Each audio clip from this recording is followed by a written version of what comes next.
अस्सलाम वालेकुम गाइस। तो आज हम लोग जो टॉपिक कवर करने वाले हैं वो है इसराइल हमास वॉर।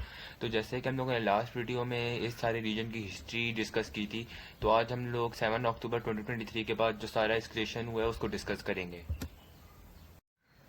वैसे तो हमास और इसराइल के आपस में कुछ ना कुछ टेंशन्स चलती ही रहती थी, लेकिन जो 7 अक्टूबर 2023 था वो एक ऐसी डेट या तारीख थी जो इसराइल और पैलेस्टाइन के बीच एक बहुत बड़े कॉन्फ्लिक्ट का स्टार्टिंग डेट थी। इस दिन सुबह के अर्ली आवर्स में हमास ने इसराइल पर एक सडन और बड़े बड़े पैमाने के अटैक किए जो कि इस कॉन्फ्लिक्ट का एक नया फेस था। इस अटैक के बाद एक चेन रिएक्शन शुरू हुआ जो पूरे रीजन को चाउस में डाल गया। इसराइल ने रिटेलिएशन में गजा पर हैवी एयर स्ट्राइक्स की और एक फुल स्केल मिलिट्री ऑपरेशन का ऐलान किया, और जो कि अभी भी चल रहा है। जो इसराइल के बॉम्बर्स आके हज़ा स्ट्रिप के अंदर जाके आके बॉम्ब अपने छोड़ के चले जाते हैं, ड्रॉप कर देते हैं। एयर टू सरफेस मिसाइल से बॉम्ब, जिसको हम लोग कहते हैं, बॉम्बर्स थ्रो करते हैं अपने लैंड पे, जो स्ट्राइक्स करते हैं। 7 अक्टूबर 2023 की सुबह जब हर तरफ साइलेंस था, हमास ने एक अनएक्सपेक्टेड और लार्ज स्केल अटैक किया। रॉकेट स्ट्राइक्स के जरिए इसराइल के मल्टीपल सिटीज़ को टारगेट किया गया। ये अटैक इसराइल की सिक्योरिटी फोर्सेस के लिए एक अनप्रिडिक्टेबल अटैक था। वैसे तो उनके जो मोसाद ऑर्गेनाइजेशन होती है वो नॉर्मली जितने भी अटैक्स होने वाले तो होते हैं उनकी इंटेलिजेंस को पता चल जाता है, लेकिन ये वाला अटैक काफ़ी अनप्रिडिक्टेबल अटैक था। हमास के फाइटर्स ने सिर्फ एयर स्ट्राइक्स नहीं की बल्कि ग्राउंड इंकर्जन के जरिए इसराइल के अंदर तक घुस गए, और उन्होंने काफ़ी ज़्यादा लोगों को कैप्चर भी किया।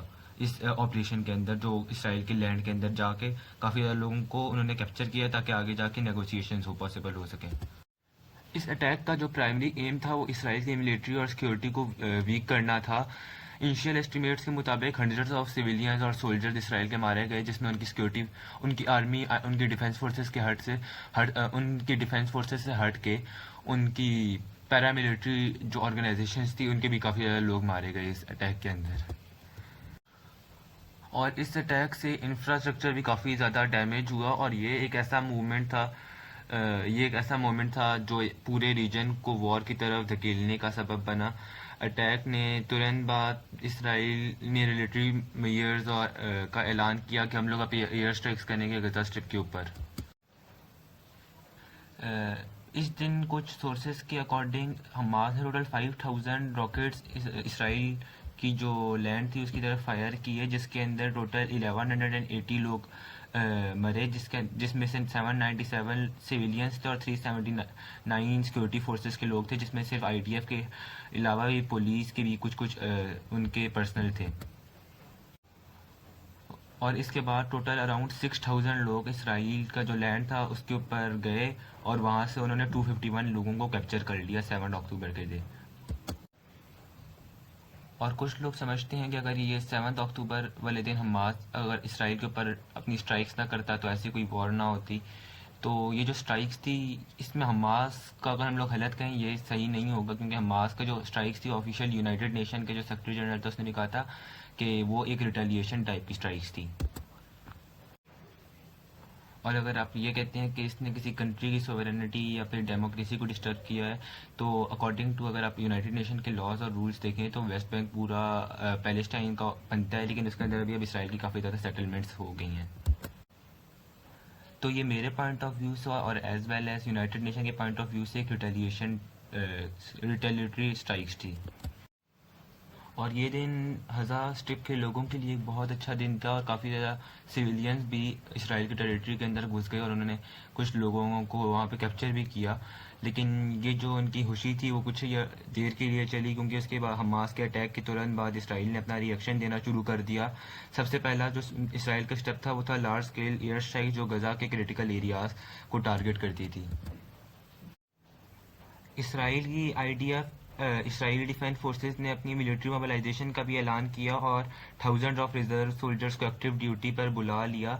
ये एक फुल स्केल मिलिट्री ऑपरेशन था जो हज़ा के अंदर काफ़ी अरसे तक चलना था, जो अभी भी चल रहा है। और हम लोगों को डेली रिपोर्ट्स आती रहती हैं कि इतने लोग मर गए, इतने चिल्ड्रन मर गए, इतनी ज़्यादा वुमेन्स मर गई, इतने ज़्यादा ओल्ड लोग मर गए, और ये वॉर क्राइम हो गया, वो वॉर क्राइम हो गया, और इस तरह की न्यूज़ आपको डेली आती रहती होंगी अपने अल जज़ीरा या बीबीसी या किसी भी चैनल पे। इन एयर स्ट्राइक्स के शुरू के टाइम में काफ़ी ज़्यादा सिविलियन इससे अफेक्ट हुए, लेकिन इसके बावजूद इसराइल के प्राइम मिनिस्टर और डिफेंस मिनिस्टर ने डिक्लेयर किया कि ये ऑपरेशन हमास को एलिमिनेट करने के लिए है और इसराइल के सिटीजन्स को प्रोटेक्ट करने के लिए है। मीडिया रिपोर्ट्स के मुताबिक इसराइल ने हज़ा के अंदर कम्युनिकेशन नेटवर्क्स और की सप्लाई रूट्स को भी डिस्टर्ब किया। इस इमीडिएट रिस्पॉन्स ने न सिर्फ फ़ज़ा के अंदर हालात बिगाड़ दिए बल्कि पूरी दुनिया का फोकस इस कॉन्फ्लिक्ट पर चला गया। इंटरनेशनल ऑर्गेनाइजेशन ने भी ह्यूमन क्राइसिस वार्न करना शुरू कर दिया और इसराइल का ये वाला मिलिट्री ऑपरेशन और एयर स्ट्राइक्स वाला सिस्टम अभी तक चल रहा है, जिसमें अभी तक हज़ा स्ट्रिप के अंदर 45,484 लोग मर चुके हैं और अराउंड 6,000 से लेकर 10,000 तक लोग मिसिंग हैं। और इसराइल ने हज़ा स्ट्रिप के साथ साथ वेस्ट बैंक के लोगों को भी टारगेट करना स्टार्ट किया, जिसके अंदर हज़ा स्ट्रिप के अंदर भी 835 लोग अभी तक मर चुके हैं।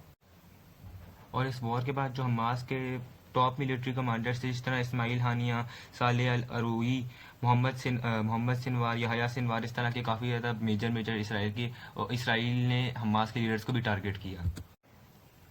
तो मैं आपको ये बात क्लियर कर लूँ कि जो दो लीडर्स थे मोहम्मद सिनवर और यहया सिनवर, ये दोनों बिल्कुल डिफरेंट लीडर्स थे। जो मोहम्मद सिनवर थे वो मिलिट्री टाइप के लीडर थे और यहया सिनवार जो थे वो पॉलिटिकल लीडर थे हमास के। तो इसके बाद आप लोगों के दिमाग में ये क्वेश्चन आया होगा, जो हमास ने इसराइल के लोग कैप्चर किए थे और जो हमास के लोग इसराइल ने कैप्चर किए थे उनका क्या हुआ? तो बीच में सीज फायर हुए थे इनके एक या दो दफ़ा, जिसके अंदर उन्होंने अपने जो जितने भी प्रिजनर्स थे उनको एक्सचेंज कर लिया। और इस इसराइल के ऑपरेशन में 11,355 प्लस चिल्ड्रन, 6,300 वुमेन्स और 2,955 ओल्ड लोग, मतलब काफ़ी एजड लोग मारे गए। साथ ही साथ अराउंड 200 जर्नलिस्ट और 250 लोगों का यूनाइटेड नेशन का अपना स्टाफ मारा गया, 79 पैरामेडिक्स मारे गए और 1000 मेडिकल स्टाफ भी मारा गया। और यही एयर स्ट्राइक्स अभी भी चल रही हैं। अगर आप लोग आज की भी न्यूज़ देखें तो कल की भी और आज की भी आपको न्यूज़ अभी तक मिल जाएंगी कि आज कितने लोग मर गए, और ये आपको डेली की डेली न्यूज़ मिलती रहेंगी। इवन तो सीज़ फायर के अंदर भी एक या दो गजा स्ट्रिप के लोग जो इंजर्ड थे वो मार ही गए थे। तो इवन तो सीज़ फायर में भी ऐसा नहीं था कि बिल्कुल लोगों का जो कैजुअलिटी नंबर था वो मतलब ऊपर जाना ख़त्म हो गया हो, ऐसा कुछ नहीं था। और इसी ऑपरेशन के अंदर 19 लाख लोग डिस्प्लेस हो गए अपने घर, मतलब उन 19 लाख लोगों के पास अपना घर तक नहीं था, कोई शेल्टर तक नहीं था। अपना मतलब ह्यूमन राइट्स आप देख सकते हैं किस तरह वायलेट है इस सारे कॉन्फ्लिक्ट के अंदर। तो गाइस, ये जो इसराइल और हमास का कॉन्फ्लिक्ट है इसने दुनिया भर की अटेंशन हासिल की है, लेकिन सबसे ज़्यादा जो नुकसान उन मासूम लोगों का हुआ है जो इस जंग में डायरेक्टली इन्वॉल्व तक नहीं थे। 7 अक्टूबर को जो हमास ने अटैक किया भी था वो यकीनन एक बड़ा वाक़या था, लेकिन इसके जवाब में इसराइल की तरफ से की गई जो स्ट्राइक्स थी वो मतलब काफ़ी बिला वजह लोगों को उन स्ट्राइक्स ने टारगेट किया। यार, मेरा पॉइंट ऑफ व्यू जो है वो यही है कि जंग में हमेशा सिविलियंस को सेफ रखा जाए। हमास के अटैक के जवाब में इसराइल को ग्राउंड इन्वेजन लॉन्च करनी चाहिए थी, जिसमें वो डायरेक्टली हमास के फाइटर्स को अटैक करते हैं, ना कि वॉर विक्टिम जो बेचारे वहाँ पे सिविलियंस, बच्चे, लड़कियाँ और जो बूढ़े बूढ़े लोग हैं, यूनाइटेड नेशन के जो स्टाफ है और वहाँ के जो मेडिकल स्टाफ है उनको टारगेट किया। ये इसराइल ने बहुत गलत अपना स्टेप लिया था। ये जो सारा ऑपरेशन था इसराइल की तरफ से था ही पूरे का पूरे एक रॉन्ग स्टेप, जिसका जो आफ्टर मैथ था और सर्कमस्टेंसेस थे वो वहाँ पे हज़ा के लोकल पॉपुलेशन को भुगतने पड़ रहे हैं। और अब हम सब देख भी रहे हैं कि इसराइल किस तरह हज़ा पर अंधाधुंध बॉम्बिंग कर रहा है, जिसके नतीजे में हज़ारों बेगुनाह लोग मारे जा रहे हैं और लाखों लोग अपने घरों से महरूम हो गए हैं। ये सिर्फ बिल्डिंग्स नहीं इसमें सिर्फ बिल्डिंग्स नहीं गिर रही, साथ ही साथ जो बेचारे बच्चे हैं, बूढ़े लोग हैं और वहाँ की सारी वुमेंस हैं, वो भी इससे काफ़ी ज़्यादा उनको भी इससे काफ़ी ज़्यादा इफेक्ट हो रहा है। और इन सब वॉर क्राइम और इस सब को देखते हुए, इन सारे सर्कमस्टेंसेस को और इस 7 अक्टूबर के आफ्टर मैथ को देखते हुए, यूनाइटेड नेशन के सेक्रेटरी जनरल ने भी इस सिचुएशन पर सख्त रिएक्शन दिया और इसराइल की लीडरशिप को वॉर क्राइम्स के इल्ज़ामात के सामना करना पड़ा। और इसी अभी आपने सुना होगा काफ़ी ज़्यादा न्यूज़ जो आई थी कि इसराइल के डिफेंस मिनिस्टर और इसराइल के प्राइम मिनिस्टर के जो आईसीसी और आईसीजे है उन्होंने मतलब अरेस्ट वारंट लॉन्च कर दिए हैं। तो हाँ, ये वाली बात सच थी। पहले भी मतलब ये वाला जो सारा प्रॉब्लम था ये गया था आईसीसी में भी, आईसीजे में भी। बट जो प्रॉब्लम था वो यही था कि उस वक्त जो उनके वहाँ के जो सारा जो उनका आईसीजे के जो अपने मेंबर्स थे उनको भी काफ़ी ज़्यादा उनकी जानों की धमकियाँ आने लग गई थी। तो इससे आप चेक कर सकते हैं कि इसराइल और अमेरिका का आपस में जो इन्फ्लुएंस है वो मतलब अ, जो अमेरिका इसराइल के रिलेशन इतने ज़्यादा स्ट्रॉन्ग है कि अमेरिका किसी भी हद तक जा सकते हैं इसराइल को सपोर्ट करने के लिए। तो इसको देखते हुए हम मुस्लिम्स को भी अपने रिलेशन अच्छे करने चाहिए। और ये सारा प्रॉब्लम पहले भी आईसीजे के अंदर गया था, लेकिन उस वक्त जो वहाँ आईसीजे के अपने जो वहाँ पे लोग थे, लोकल्स थे, उनको उनकी जान तक की धमकियाँ मिलने लग गई थी। इससे हमें पता चलता है कि इसराइल का इन्फ्लुएंस कितना स्ट्रॉन्ग है, और इससे हम सबको ये देखना चाहिए कि इसराइल और अमेरिका की फ्रेंडशिप कितनी ज़्यादा स्ट्रॉन्ग है। इसी तरह हम सब मुस्लिम कंट्रीज़ को भी आपस में एक कम्युनिटी की तरह इकट्ठा होना चाहिए, एक यूनियन बनाना चाहिए, ताकि हम इस तरह के प्रॉब्लम्स को अपने मुस्लिम जो ब्रदर्स हैं जो गजा स्ट्रिप के अंदर हैं और काफ़ी ज़्यादा जो डिस्ट्रीब्यूटेड एरियाज़ के अंदर हैं, उनको हम लोग सिक्योरिटी प्रोवाइड कर सकें। तो चलें गाइस, आज की इस वाली वीडियो में इतना ही। मिलते हैं हम लोग आपसे नेक्स्ट वीडियो में। तब तक के लिए हाफिज़ एंड बाय बाय।